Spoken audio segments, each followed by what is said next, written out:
Bijouterie Santia mividy volamena manolotra anao ny Logité. Saba Power dia manala ny loto rehetra ary miaro ny loko. Saba Power manolotra anao. Anti-tache tsara be no ampiasaiko, manazava ny endriko sady manala tasy. Tsara be manolotra ho anao ny Logité. Irana avokoa ny ankohonana miaraka amin'ny Sparkle, fijery Logité. Sparkle vaovao, miramira ndava ny ankohonana.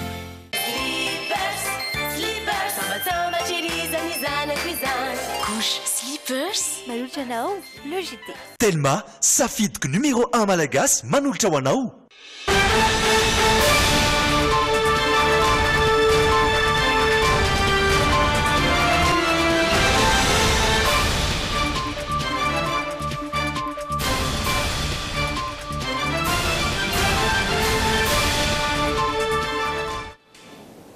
Miarabantsika rehetra tonga soa ato anatin'ny Logité mialatsiny indrindra noho ny fahatarana tetỳ amin'ny fanomboana noho ny olana ara-teknika eo amin'ny herinaratra efa vonina soamantsara ireo vaovao atolotra anao ireto ny lohateny ho an'ny androany. Ataon'ireny fanadihadiana ifotony nataon'ireo teknisian'ny M2Pat no nahafantarana fa tsy afaka norenina trano intsony ny amin'ny fokotany Manjakamiadana, Amboditsimbona sy Ambohipotsy. Teboka iray lehibe miantoka ny fampandrosoana anivon'ny firenena iray ny filaminana sy ny fandriampahalemana izany indrindra na tonga ny fitondram-panjakana hanao azy io vola ara-pahamehana. Velom-panantenana ireo fiarahamonim-pirenena raha narefa isy ny fiviram-betsy ara-potoana ho an'ireo solombam-bahoaka sy loholona andiniana sy andaniana ny volavolan-dalàna ifehy ny fifidianana. Na dia efa resitsika aza ny vanaretina pesta dia mbola mitohy hatrany ny ady amin'izay aretina izay volana avrily rajivina no mifarana ny vanim-potoana ny pesta eto amintsika. Nirongatra indray tato ato ny asan-jiolahy ataon'ireo andian-jatovo miaraka maro mirongo fitaovana maranitra eny anivon'ny fokotany any Mahajanga ary betsaka no lasivatra amin'izany. Polisi iray no maty nandritra ny fifandonan'ireo mpanohana ny ekipan'ny Athletic Bilbao sy ny mpanohana ny ekipa Rusiana Spartak avy ao Moscou. Maravanao tonga sao tanatin'ny Logité amin'ity zoma ity asainanao anaraka izany hatramin'ny farany. Izay lohateny ho any tapan'ny voalohany ao anatin'ny tapan'ny faharoa kosa sika iresaka ny toe-karena misy ihany koa ny oyanao sy ny afakely ary Francis Turbo no iaraka amintsika ao anatin'izay tapan'ny faharoa izay. Ny tenako sy Rindra Tahiry nitondra amintsika ary ireo vaovao maro samihafa.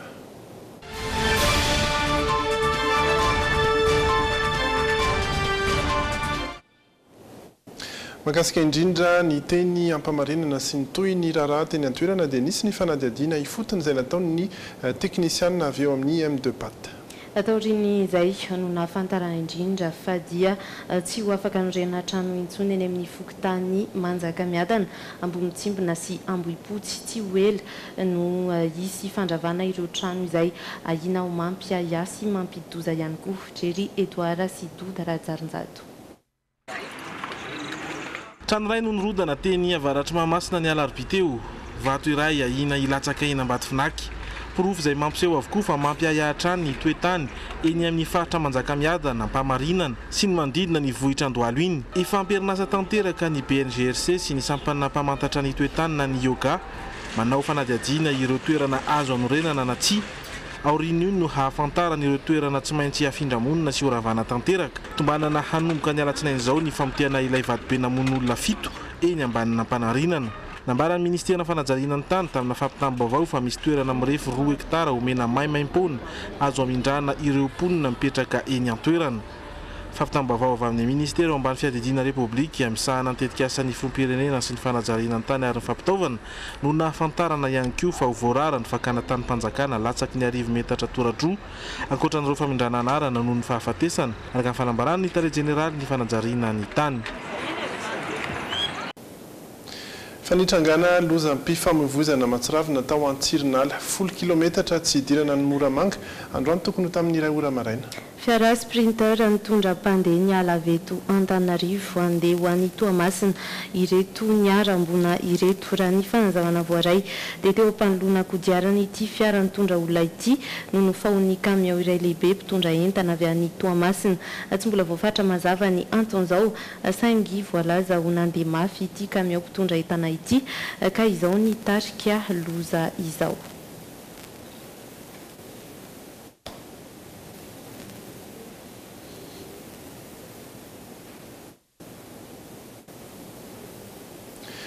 Teboka iray lehibe miantoka ny fampandrosoana eo anivon'ny firenena iray ny filaminana sy ny fandriam-pahalemana.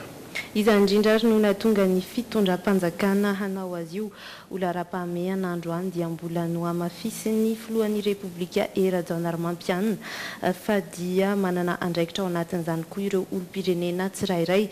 Efa maro ireo foto-drafitra sanatsangana hitandrona izay fandriam-pahalemana izay manerana nosy ho iatrany ny filoham-pirenena mbola mitohy amin'ity taona ity raha teo izay ezaka izay Sonia Andrianirina sy Kasambola Manana no mitondra amintsika ny antsiprian'ny vaovao.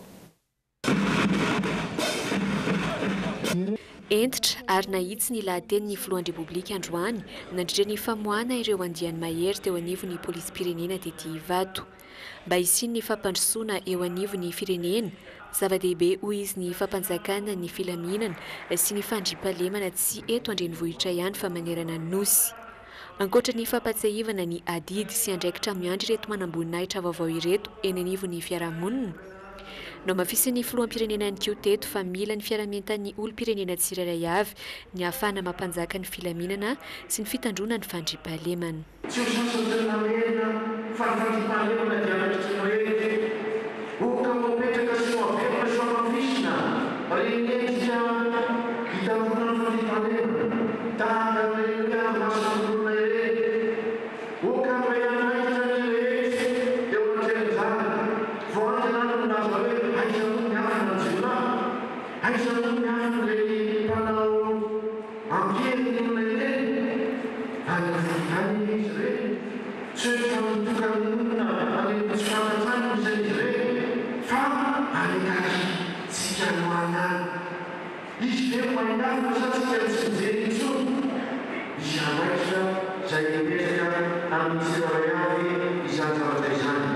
Mitohatra ny ezaka amin'ny fitandrona ny fandriam-pahalemana manerana Madagasikara hoy ny filoham-pirenena androany. Maro ireo foto-drafitra sao atsangana amin'ity taona ity.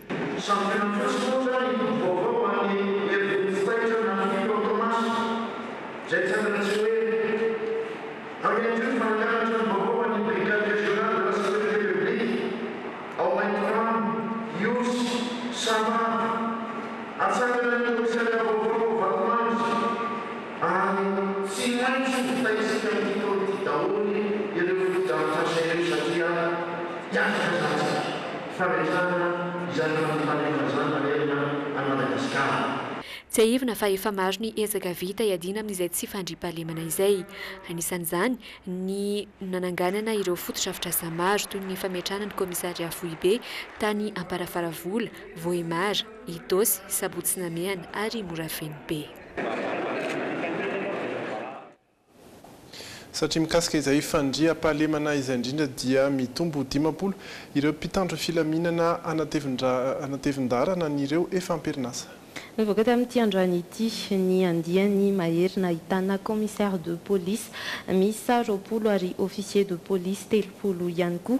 Anisan'ny mampiavaka ireto andiany ireto ny fiofana manokana momba ny cybercriminalité sy ny fifezana ihany koa ireo teknôlôjia vaovao raraky ny nambaran'ny ministry ny filaminam-bahoaka izay tafaresaka tamin'ny Sonia Andrianirina sy Kasambola Manana nanatrika ny lanona teny Antoerana.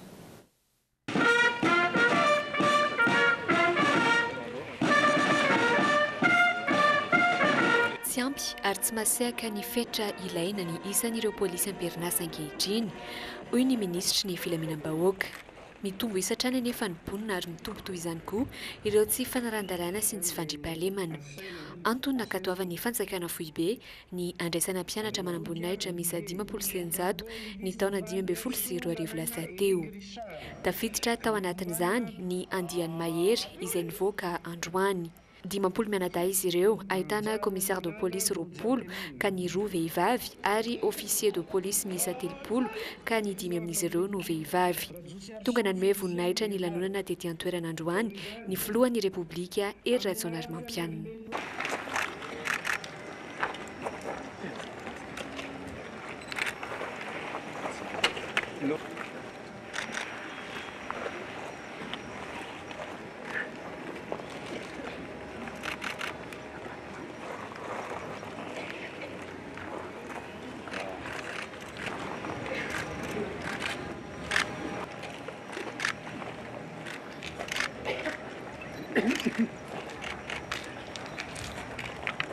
Naharitra 2 taona ny fiofanan'izy ireo. Isan'ny nampiavaka ity andiany ity ny fiofanana manokana momba ny cybercriminalité na ny fandikan-dalàna eny anivon'ireo tambazotra sosialy. Teo ihany koa ny fifehezana ireo teknôlôjia vaovao. Anisan'izany ohatra ny fampiasana drone raha sendra misy korontana na savorovory mitranga. Polisy manakaiky vahoaka izay ny tanjona, hoy ny ministry ny filaminam-bahoaka androany. Fivoahana andiana mpianatra ohatran'izao dia manatevina ny isan'ireo mpitandro ny filaminana izay efa perinasa. Dia zay moa araka ny voalaza teo dia ao anatin'ny politika mpanjakana mampiatra an'ilay administration de proximité.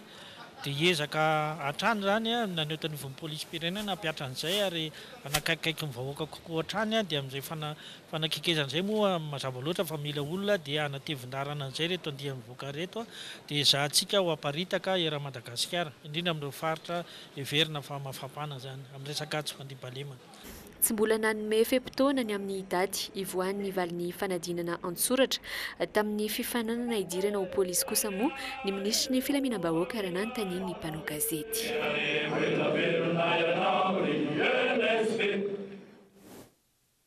Vetivetsika ao anatin'ireto dokam-barotra ireto dia mitoy ihany ny vaovao arin'izay.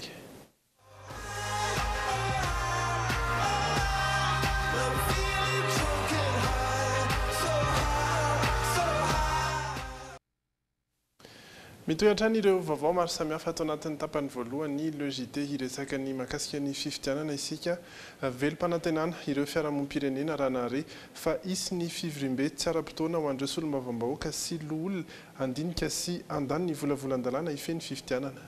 Manantena ny atafiditra ireo sosikevitra izy ireo hatramin'izay ao anatin'ity volavolan-dalàna ity izy ireo araka ny nambaran'izy ireo tamin'ny andrilaina Andriamasy misy Razafinjatovo tamin'ity androany ity fivoriana tsy ara-potoana izay ratsevina dia anomboka amin'ny alatsinain'izao.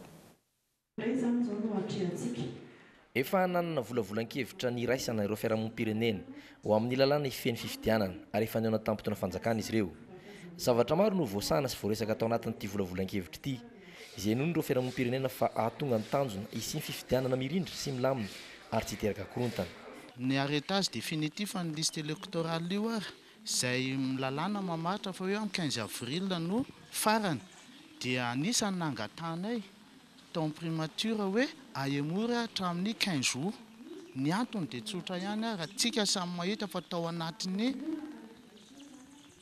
tondra-drano Madagasikara ary be dia be ny olona tsy tafiditra anaty liste électorale ary nareo ngamba mahalala tsara fa na ny société civile dia manana andraikitra lehibe eo amin'ny sensibilisation eo amin'ny fanentanana ny olona hijery ny anarana ny ivon'ny fokotany.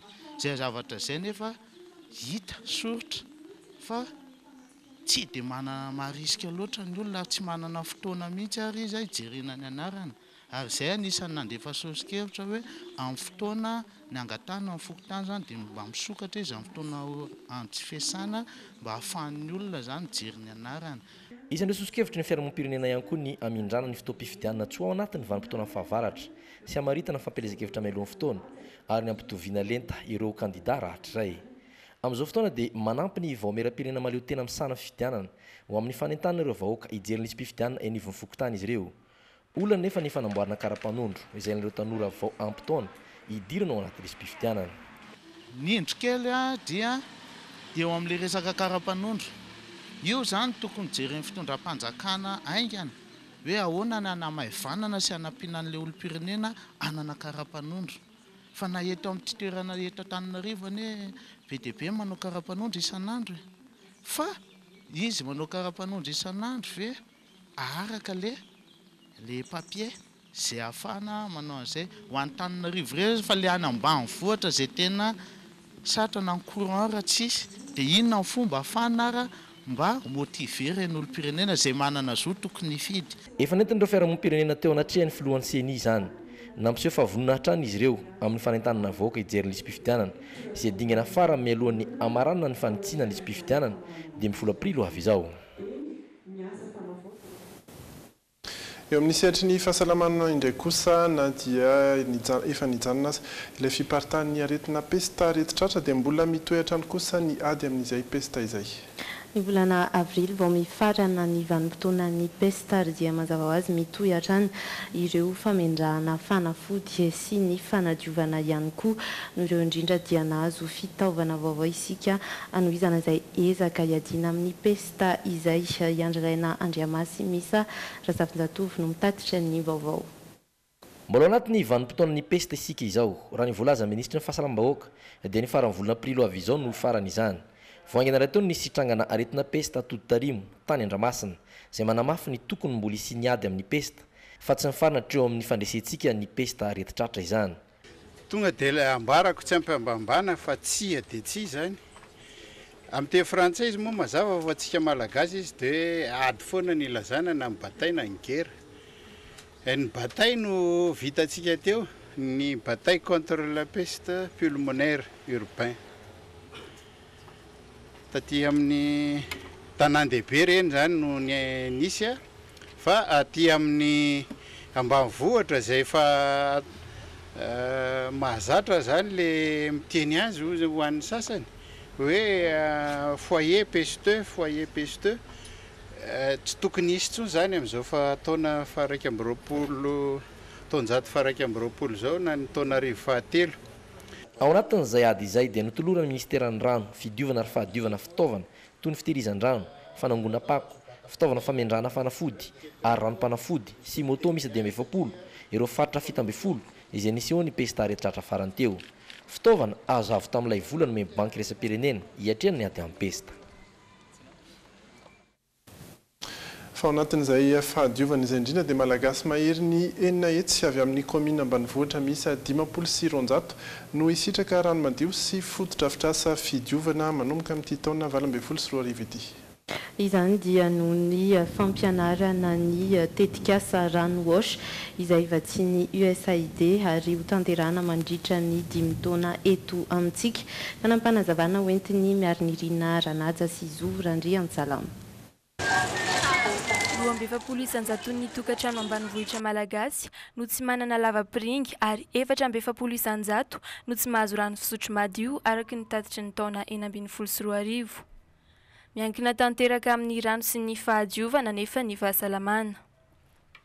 Anarenana UNESCO no nametrahana ny tetikasa rano wash na ny tetikasa fahazona rano, fahadiovana sy fidiovana any ambanivohitra izay tarihan'ny fikambanana anasoavana ny olombelona CARE ary vatsian'ny USAID na ny sambatra rahan'ny Etats-Unis misahana ny fampandrosoana maneran-tany. Mitentina $30 tapitrisa io fanampin'io ary olona mahery ny enetsy no kendrena ho tsara fahasalamana sy hanohitra ny aretina amin'izany. Ifantoka amina fototra 3 ny tetikasa, voalohany ny fanamafisana ny fitantanana sy ny fanaraha-mason'ny sehatry ny rano sy ny fahadiovana ary ny fahadiovana. Manaraka azy kosa ny fampitomboana ny firotsahan'ny sehatra tsy miankina amin'ny famatsin-drano ary fahatelo ny fanovany toe-tsaina mikasika ny fampiasana ireo foto-drafitrasa fidiovana izay tena laharam-pahamehana amin'izao fotoana. Komina 590 avy amin'ny faritra Atsinanana, Vatovavy Aloatra Mangoro, Amorony Mania, Matsiatra Ambony ary Vakinakaratra no ifotoran'ity tetikasa ity ka foto-drafitrasa lehibe 400 no apetraka ao anatin'izany. Anatanteraka foto-drafitrasa lehibe 400 mandritra ny 5 taona ny tetikasa. Lehibe zany dia manomboka amin'ny hoe tohadrano, fitehirizan-drano reo karazana fantsona rehetra fanadiovana ny rano tsy jirama akory jirama amin'ny tanàn-dehibe fa nitetika asa toy itony zany any ambanivohitra dia anatanteraka an'izay zany ny fotodrafitrasa lehibe voalohany dia misy koa ny fotodrafitrasa amin'ireny fidiovany ireny amin'ny toerana iraisana ohatra ny sekoly indrindrindrindra lahara-pahamehana ny tompy fitsaboana ataontsika hoe CSP. Nosantarin'androany tamin'ny fomba ofisialy nitetika Saharanoasha izay eo amban'ny fiahin'ny ministeran'ny fahasalamam-bahoaka ary ny ministeran'ny rano sy ny angovo ary ny solika. Antenaina Isiako ny Mavesa-danja eo amin'ny vitrim-pamokarana ny fahasalamana ary ny fiadanan-tsain'ny vahoaka malagasy ity tetika sa ity.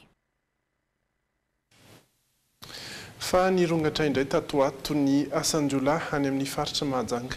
Andian-jatovo miaraka maromaro mirongo zava-maranitra no manatanteraka ny asa ratsizy ireo eny anivon'ny Fokontany betsaka no lasibatra vokatra izany misy ireo nampiakarina hôpitaly ary dia mirory ihany koa ny mponina nandritra ny hetsika nataon'ny polisym-pirenena omaly dia 5 tamin'izy ireo no tratra rehefa ny fanenjehana ka natolotra ihany koa ny fampanoavana ny maraina teo.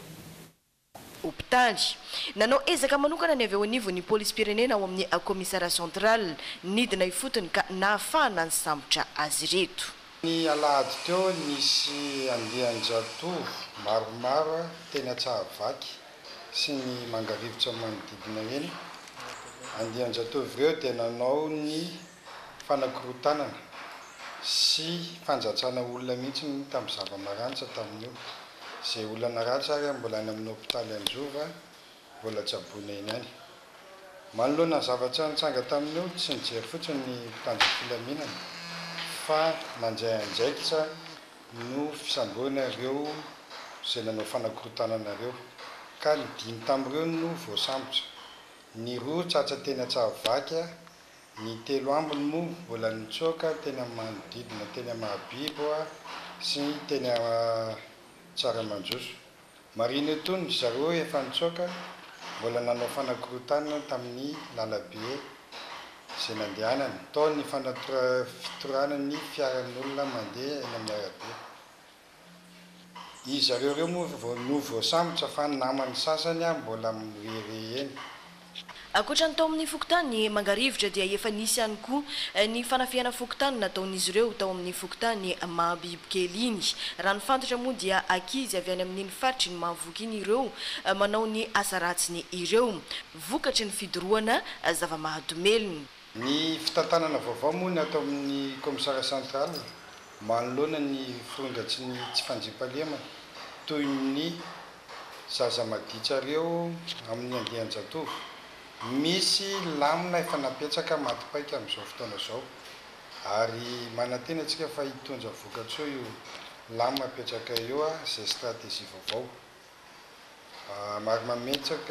Mame fampanantenana ho antsika vahoaka fa hanao ny faraherinay izahay ary tsy koso masomena na zanak'izy izy na izy izy fa anjay fepetra entitra izay mpitandro ny filaminana. Raha somary nangingina io asa fanafiana andian-jatovo io teo eo izay teto tampon-tanànan'ny Mahajanga dia ny foindray izany izao amin'izao moa dia nampananteny ny avy eo anivon'ny tompon'andraikitry ny polisym-pirenena eto Mahajanga fa hiezaka hitandro ny filaminana ary ametraka paikady manokana mba hiarovana ny vahoaka sy ny fananana sy amongorana izao asa ratsy izao. Polisy iray no maty nandritry ny fifandonan'ireo mpanoana ny ekipan'ny Athletic Bilbao sy ny mpanoana ny ekipa rosiana Spartak ao Moscou. Ny alohan'ny fiatomboan'ny Europa League no niaonan'ireo ekipa ireo no nitrangana izay fifandonana izay no ny amaron'ireo mpanoana izay nidina andalambe dia polisy mahery ny 500 tao Bilbao no netsehana tamin'izany.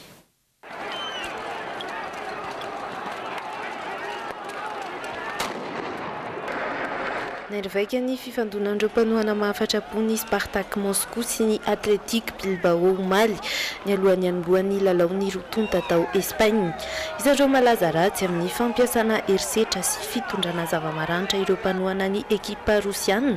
Spartak efa niomana tamin'izany ny mpampiantrano polisy dimanjato no netsehina tamin'izany. Vokatra izay nefa dia polisy iray no maty, tsy mbola fantatra mazava ny antony tena nitarika izay fahafatesan'izay. Marobe ihany koa no naratra. Mpanao fihetsiketsehana 5 ankoatr'ireo no voasambotra anaovana fanadihadiana amin'izao fotoana.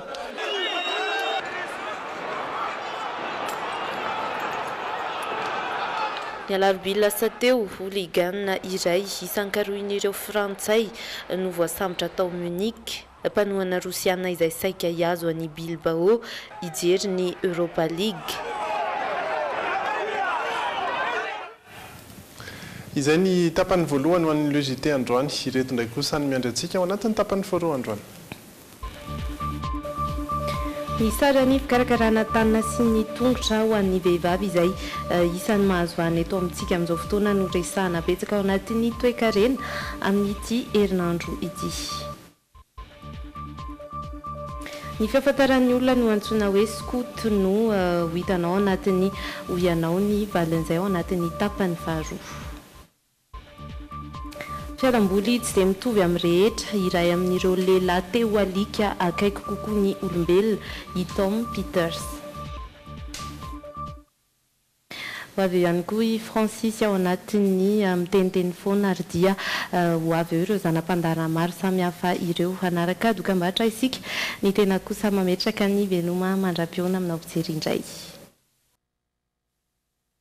Mitoy ny logité ary dia miditra ny tapany faharoa indray isika manomboka eto miaraka amin'ny Francis Turbo. Manao ianao? Alohany maliko le film le avatara teo mandeha any plaza. Ho resatsika rehefa aveo ho asiana fanazavana kely faly miarahaba ny rijata ino miarahaba nareo namana mpiara-miasa ato amin'ny Dreaming ary miarahaba antsika rehetra mpijery mpanaraka ny logité. Salama aby tompoko. Teniteny foana ary.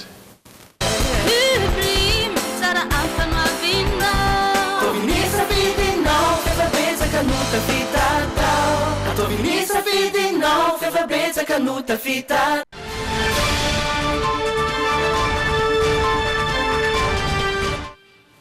Io arivo io moa zany dia avy be ny orana efa ohatrany tsatsatra izy zao fa za tena nahita tomobile nijanona mihitsy ny tao anatin'le orambe iny tsy aleo lavitra zareo misafidy ny mijanona satria andeha ianao embouteillage be mihitsy hijanona ianao azo aleoleo kokoa mijanona satria sady tsy manampy an'le embouteillage le mijanona no sady maka fepetra ianao ho an'ny tomobile anao hoe mba sisiny sécurité ihany koa sao dia misy lavaka tampoka na zavatra ohatran'izany na mety isy fahavoazana amin'ny tomobile dia aleo makamaka sisiny raha misy hijanonana mazava ho azy.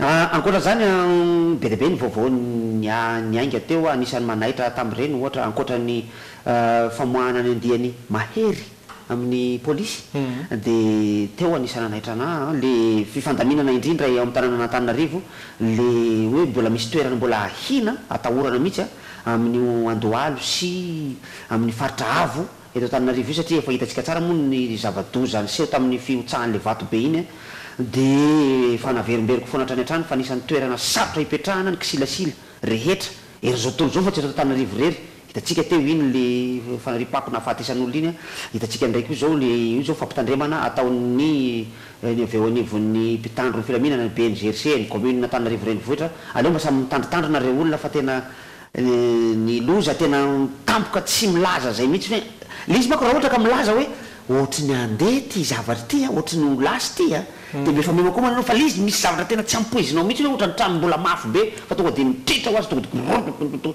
efa nahita mihitsy mur de soutènement niotsaka ako tena so ihany fa tsy nisy trano tao ambaniny fa ratsy zany fa ty olona mikararana ihany koa zay nanjerana zay zavatra zay ankoatran'izany mbola loza ihany koa na dia tsy voajanahary aza fa loza ny aretina peste fa efa niteny mihitsy ny eo anivon'ny OMS le rangaly tonga taty iny fa ohatrany aty izy ohatra mandambolambo misaotra betsaka ny ministère misaotra betsaka nareo dokotera rehetrarehetra Madagasikara reto fa nafinaritra ny fiadianareo tamin'ny peste fa tena resy ny peste ankehitriny any ivelany any izy miteny hoe raharaha Madagasikara fa mbola misy posina peste ao atahorana ary tena mety mbola hipoaka indrindraindrindra amty 2018 ity zay mampiamakomana antsika mianakavy fa raha miverina eo hono io peste io de ho zava-doza kokoa no lay tamin'ny taona lasa ny fiverenana engany mba ho diso izany faminavinana izany fa io arivo io a de nanao ny projection na film gisa mainty ny teo anivon'ny scope digital zay miara-miasa amiko moa zany ary ao anatin'le gisa mainty a de resaka politika le izy resaka fitadiavana candidat amin'ity taona 2018 ity nasaina manokana ireo olona mpanao politika ireo olon-dehibe mpitondra sy mpitantana sampandraharaha maro eto Madagasikara na miankina na tsy miankina amin'ny fanjakana tsy orinasa fa sampandraharaha sampanasa maro anisan'izany ny lehibe na androm-panjakana zay nasaina tao nisy moa ny tonga isorana azy ireo ary tena ankasitrahana tanteraka mihitsy misy ny tsy tonga misy ny laza hoe zao sy zao ny antony tsy ahatongavana misy ny sasany tsy teto toerana fa tany ivelana Antananarivo ny sasany ndraiky io isy tonga fa dia voanenganenga le film lasa nivoaka isorana daholo ianareo rehetrarehetra satria izay réaction izay le nandrasany io ary dia ny cinéma tompoko dia anisany ivoizana zavatra anankiray zay mahatonga anahy resaka le avatara ihany kelikely ihany aloha anisany ivoizana aloha hevitra anankiray satria ny avatara zao zay ho alefa ao plaza io approcheko atsika zany mba hijery indrindra ho an'ireo mpilalao za tsy mahafantatra ny PS tsy mahafantatra PlayStation fa ny Xbox 360 zay fatapatako dia rehefa milalao amin'ny Xbox 360 ianao ko mampiasa Kinect mampiasa an'ilay détecteur de visage iny détecteur de mouvement de avatara le mitranga ery zany hoe zay ataonao no ataon'ilay avatara anao ery fantatry ny mpanao informatique rehetrarehetra angambo zany zavatra zany ny mpilalao rehetrarehetra koa de mahafantatra an'le izy misy avatara mitranga eny ka iny avatara iny ilay film zany hoe itsika zao zany misy avatara atsika any amin'ny planeta hafa any ambadika any zay tsy ho tratra atsika le izy raha tsy mitsofoka ao anaty matériel anankiray mitsofoka anaty matosy anankiray de isaky mitsofoka ao zany le bande io a de zava-mananaina hafa mihitsy izy zay lasa tany amin'ny faran'le film niady lay zava-mananaina ao anatin'le avatara sy lay zava-mananaina olombelona aleo tapeloko atao ihany suspense avatara io a anisany nandany mbola be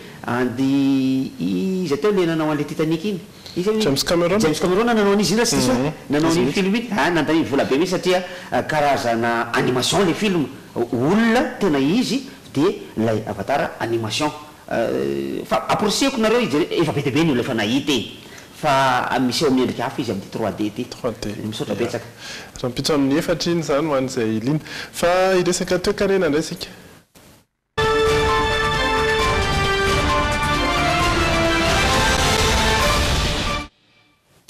ny tontolo ny fikojakojana ny tanana ny fikojakojana ny ho-tongotra sy ny ho-tanana izay no tena horesahana ao anatin'ity fanadihadiana hoentiny miora miarin-jatovo eo aloha le izy manicure sy pédicure debe anisan'izay za manicure isa manucure pédicure le isa pédicure satria ohatra misy mpanoratana amin'ny famadika kely zay le izy amin'ny teny frantsay teny manino manicure manu le izy fa ny pédicure ihany sy manicure izay indrindra no tena horesahana amin'ity fanadihadiana ity amin'ny ohatrin'ny izy ireo a misy ny lafo indrindra ary misy mora dia mora ihany koa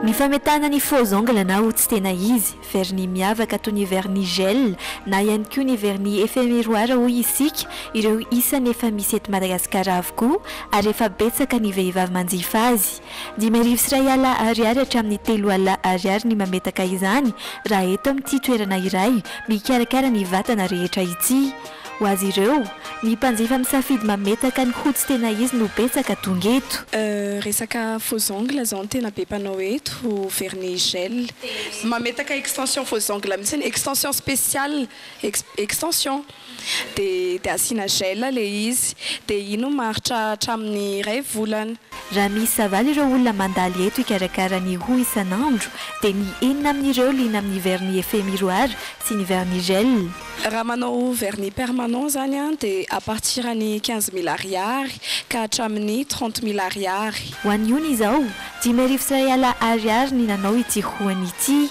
Manokana vola manokana mihitsy aho hikarakarana hoho na anaovana volo ohatra. À peu près 30 000 ariary ny manao volo dia hoho 15 000 ariary.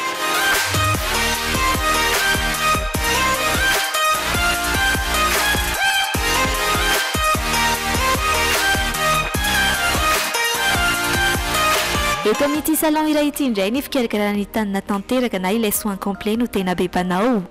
Ny volana janoary teo no nisokatra ity toerana ity teto Tsaralalàna ka hatreto manodidina ny 4 hatramin'ny 9 ny mpanjifa mandalo eto mikarakara ny hoho-tanana sy ny tongotra isan'andro. Izy ireo moa zany tsy mahafantatra fa tsy hoe manicure na pédicure fa izahay ma hoe matianina anay no manoro azy ireo miankina amin'ilay diagnostika izay nataonay tamin'ny hohany dia izay no anoronay hoe izao no soin tokony mety amin'ity hohanao ity. Eto indray tafiakatra 5,000 ariary ny ambany indrindra raha ny fikarakarana ny tanana fotsiny raha atao izay soin iray manontolo izay. Tarifa zany amin'izay fikarakarana ny tanana sy ny tongotra izay ho an'ny ato Tsaralalàna manokana dia manomboka eo amin'ny 15 000 ariary hatramin'ny 50 000 ariary. Izany hoe izy io dia miankina amin'ilay soin na ny entretien izay takin'ilay mpanjifa. Na ireo salon hitantsika ireo aza dia samy hafa arakaraka ny fikarakarana ihany ny vola alohan'ny mpanjifa iray. Fa manahoana kosa indray ary ny sara ny fikarakarana raha tsy any amin'ireo salon ny mpanjifa no mandeha.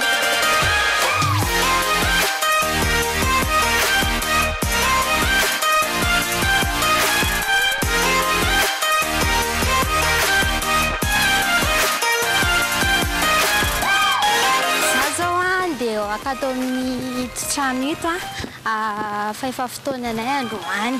Araka ny hitantsika izao Estelle dia mikarakara ny taovolo sy ny tarehy tafiditra anatin'izany ny tanana sy ny tongotra saingy ho anazy tsy mbola manana toerana manokana dia manantona ny tranon'ny mpanjifa izy. Manana page Facebook zany zay dia mandefa publication ao zay hoe zay manao resaka beauté resaka onglerie coiffure esthétique karakara mariage konko zay à domicile daholo dia manao publication zay dia mahita ny olona intéressé ny olona dia mandefa MP anay dia miantso anay izy avy eo. Ankoatra ny sarandalina izay ilain'izy ireo arakaraka ny toerana andehanany R1,000 ariary ny sara ny fikarakarana ny tanana ary 4,000 ariary ny fikarakarana ny tongotra. 40 minitra mahery ny faharetan'izay. Mety amiko kokoa zany le manao à domicile no le hoe miasa amina salon satria ny tombony azoko amin'le izy za afaka mandray olona petrapetraka zany ao anatin'le izy mokoa tonga dia hoe aty amina zany ny vola fa tsy le hoe miandrisambolana.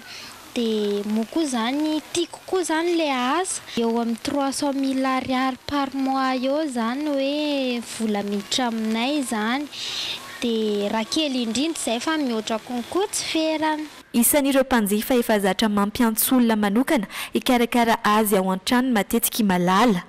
Matsiandany ny fotoana be mivezivezy no iantsony an'i Estelle. Manomana vola mihitsy ako isan-kerinandro karakarana azy manodididina eo amin'ny 100 000 francs eo. Fa mbola ahitana sara ny moramora kokoa noho izay ihany ny fikarakarana ny hoho-tongotra sy ny tanana eto amin'ny Remy. Eto indray fanambozana ary anatin'ity elakelan-trano ity no misy antsika amin'izao fotoana izao ary teto izy nandritran'izay efa taona izay.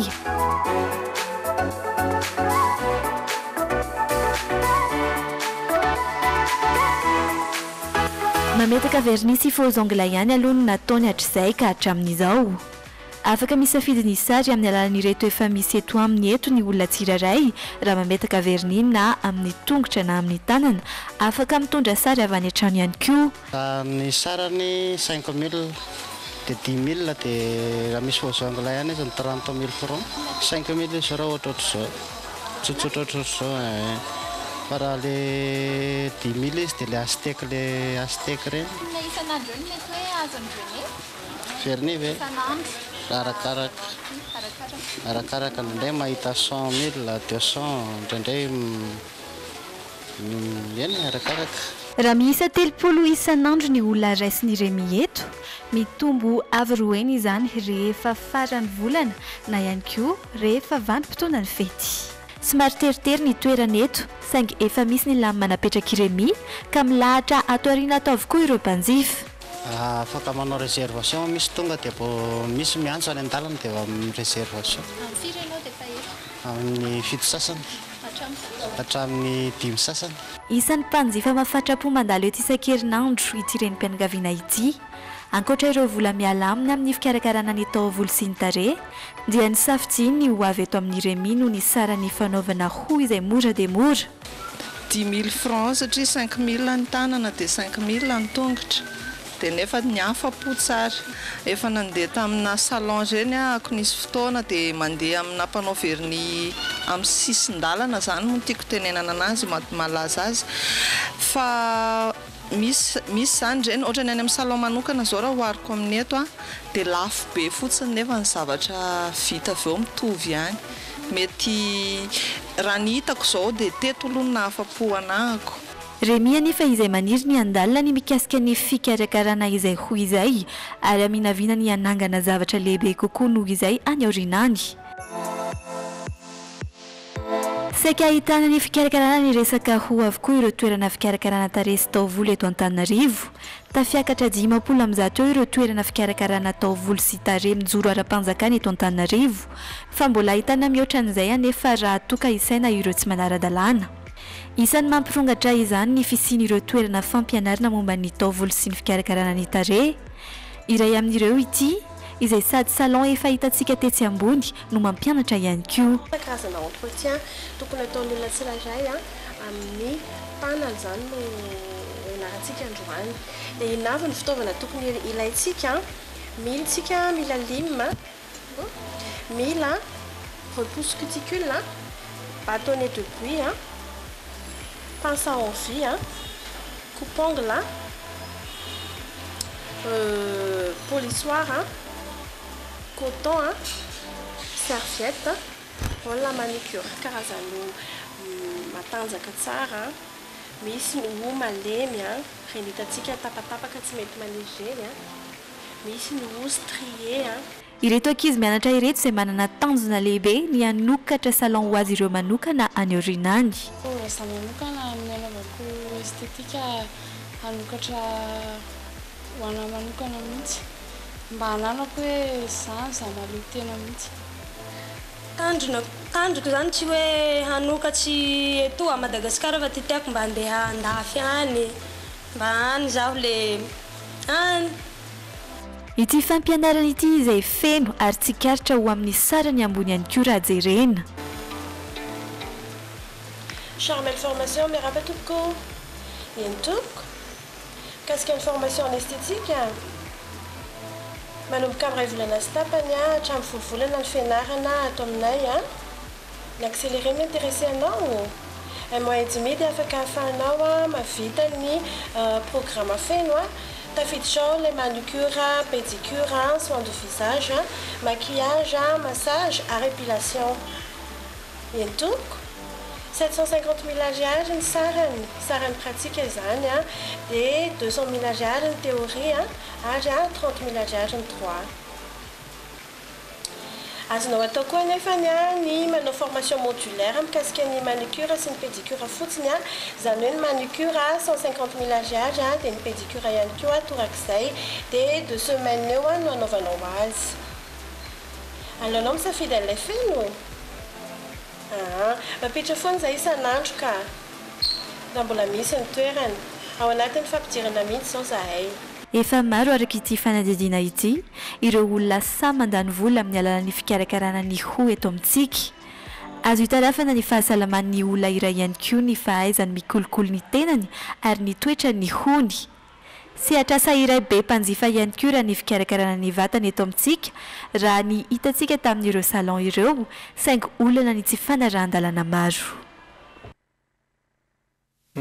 dia mahita zavatra hitadiavam-bola ny olona ka tena marina satria tany amin'ny 10 taona lasa 7 taona lasa 20 taona lasa angamba mbola tsy tena nisy loatra reny zavatra reny ary za koa zany tena miaiky mihitsy ny hoe ohatra misy fitombenany ihany ny filaza n'Andriamanitra ny filoham-pirenena hoe porofo amiko ary hoe mahantra ny gasy satria raha ny zavatra oatra reny ireny ve dia andaniana vola tompoko hikarakarana zany hoe manam-bola zany tsika misy vola olaniana amina zavatra ohatran'ireny satria le olona mety hiteny mety sahirana manto jirama sahirana manto ny essentiel Nicolas nikizy nefa izavitabity dia tsy mekory hoe ratsy le izy fa tsara le izy fa efa mieritreritra zany hoe inona ndray reny zavatra hitadiavam-bola zao afaka 20 taona eo zao farafaela ndray isy olona borosiny fotsiny eo analakely eo eta teny misy nao raha borosiny misy afaka 10 taona eta teny bragety nao raha hoidina hainay mandidy bragety be dia be ny zavatra azo foronina zany fa mandroso ny fiainany miova ny fiainana ary dia sady na ny teny amin'ny salon zay nitombo be zany teo naleny amin'ny arabe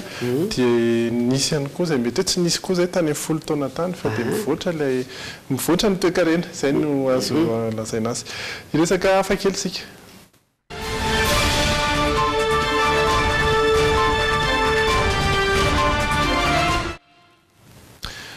olona olombelona izay maniry ny tovitovy amin'ny alika ireto olona ireto iray amin'ireo manokana moa ity hoarahantsika ity mba hafantarana ny tena tantarany sy ny tena tiany amin'izay hitovizana amina alika zay. Tsy Tom Peters ihany no manana ity fitiavana hafakely ity fa maromaro ireo lehilahy toa azy te ho alika eo amin'ny fiainany. Ao Londra no ahitana azy ireo. Tamina fandarana iray tamin'ny fahitalavitra anglisy no namohaniny tsy ambaratelony rehetra mandidina izay fikasana hiaina tahaka ny alika izay. Spot no anatrana ny safidiny hiantsona azy rehefa alika. Miara-miaina amin'ity tovovavy ity izy. Fofombadiny io tamin'ny taona 24 saingy notapahany Rachel amin'ny fifankatiavan'izy ireo rehefa hitan'ity tovovavy ity fa mibahana loatra ny fitiavan'ny Tom ho lasa alika. Azaiko ny safidiny nanazava izy fa ho namako akaiky ary vonina hiazo ahy. Tena tiany no lasa alika. Tiako izy ka izay mahasambatra azy dia tiako ihany koa. Manana akanjo mamoaka ny endriny ho alika Tom sy ireo namany, manao collier, tsy mitsangana rehefa mandeha fa mampiasa ny tanany sy ny tongony tahaka ireo biby manan-tongotra efatra. Sakafona alika tahaka ny taolana sy ireny croquette ireny no hohaniny ao an-trano rehefa iny izy miova ho alika. Ato amin'ity cage ity ihany koa izy Spot no matory amin'ny alina. Mahafinaritra azy ao fiainako izao, tsy mahatsiaro tena mijaly aho satria manatanteraka ny nofinofiko hatrizay. Tompon'andraikitry ny jiro amina teatra iray ao Londra i Tom, miasa tahaka ny olon-drehetra izy, saingy rehefa tonga ao an-trano sy andro fialan-tsasatra dia izao manjary lasa alika izao. Fialam-boly hoanainy toy izao, maro ny olona mieritreritra fa tsy tokony ataony tahaka izao. Izay anefa dia voniny lalao anao adalana tahaka ireny alika ireny mihitsy. Alika lahan'olona mihitsy. Misy koa le fiteny be dia be ny fiteny malagasy fanaraka amin'ireny. Amboa maty, rehefa maty izany alika maty. Ohatra mahakambo ohatra manozona an'ilay olona raha vao izany ny tenena. Ny amboa ihany no alika izany, ny alika no amboa. Ya, fa ny azy ireo moa izany ny tena tiany ary mety mahafinaritra azy raha izay no tenenina azy. Fa ivelany eto indray aloha isika aloha resaka ny toetriny andro. Kiva.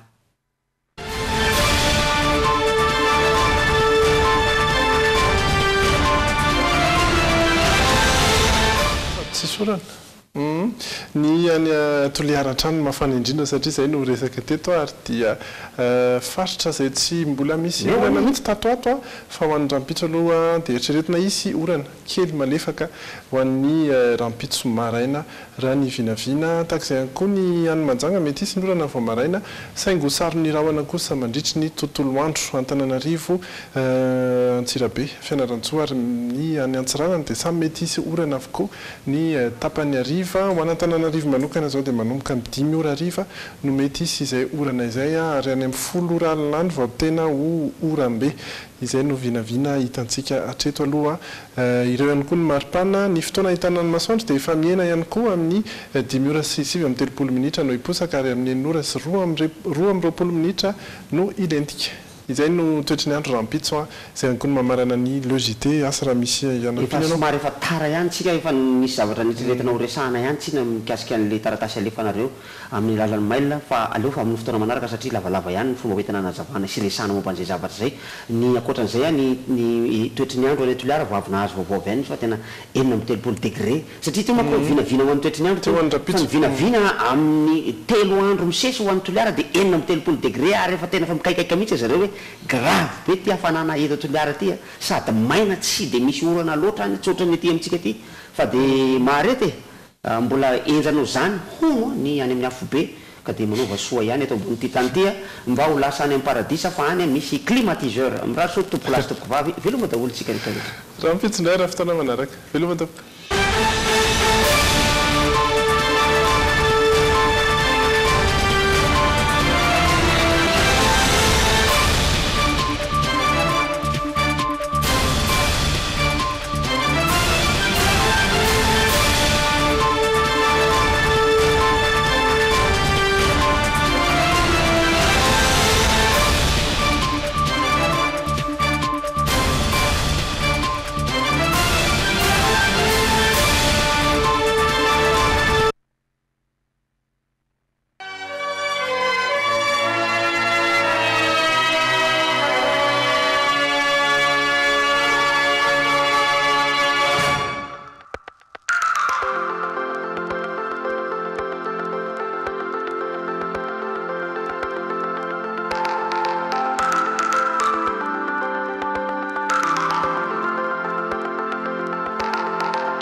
Telma, safidiko numéro 1 malagasy nanotra ho anao teo Saba Power dia manala ny loto rehetra ary miaro ny loko Saba Power nanolotra anao teo Bijouterie Santia mividy volamena manolotra anao ny logité Irana avokoa ny ankonana miaraka amin'ny Sparkle fijery logité Sparkle vaovao mira-mirandava ny ankonana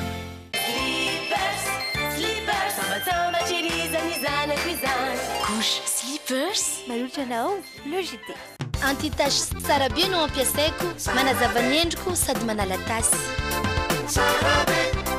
Sara be nanolotra anao teo ny logité